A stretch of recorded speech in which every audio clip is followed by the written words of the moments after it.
This episode of Photonics Hot List is brought to you by Luna Innovations, enabling the future with fiber.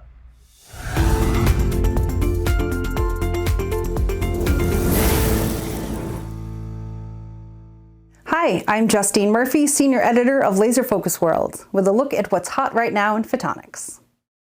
A new next-generation microscope is faster and more advanced than existing technology, and for a team from UiT Norway's Arctic University and the University Hospital of Northern Norway, it's already opening new doors. The new multi-focus fluorescent microscope is able to take images of multiple planes with single-camera exposure. It can capture around 100 complete images per second of cells as they behave naturally in their natural environment.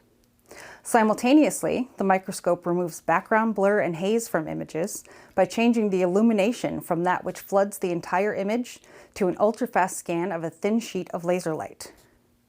The microscope works by conjugating each sheet's position to a specific row in the camera, which triggers its rolling shutter exposure at just the right time.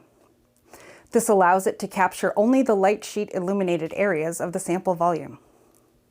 The researchers say this creates an unprecedented combination of 3D image quality and speed, unlike other 3D microscopes that are slow and produce much lower quality images.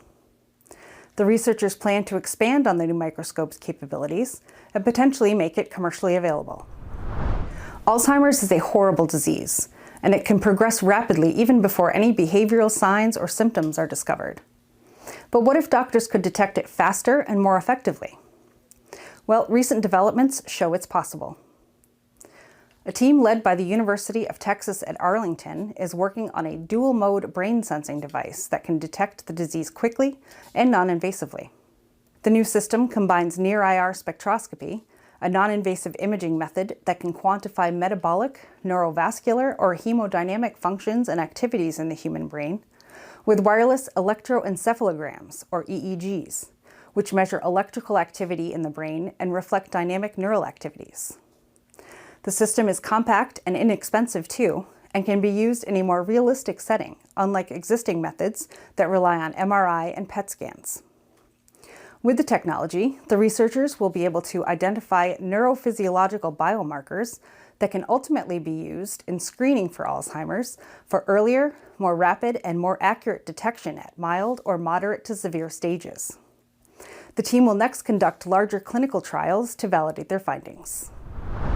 1 in every 8 women in the US will develop breast cancer in their lifetime. In the UK, it's one of the most common cancers, with more than 50,000 women diagnosed annually. As mutations in cells can cause this type of cancer to grow uncontrollably, imaging those cells in finer detail and better understanding their genetic structure could make all the difference. A team of researchers led by the Wellcome Sanger Institute in the UK is working to crack the code. They've developed a way to examine strands of cellular DNA and RNA with hundreds of thousands of tiny fluorescent molecular probes that target very specific cell mutations. And it uses fluorescence microscopy to scan large areas of tissue. The technique incorporates a genetic clone mapping workflow that's grounded in base-specific in situ sequencing technology, which generates quantitative maps of multiple genetic clones in breast cancer cell tissues. The researchers can now identify and monitor changes in gene expression, see how they interact with the surrounding environment, and trace which cell populations are responsible for spreading the disease. This could all lead to development of more effective therapies to slow or even prevent cancer cells' ability to grow and spread. And that's your Photonics Hot List. Be sure to like and share and subscribe to our YouTube channel for Hot List videos and more cool content. Until next time.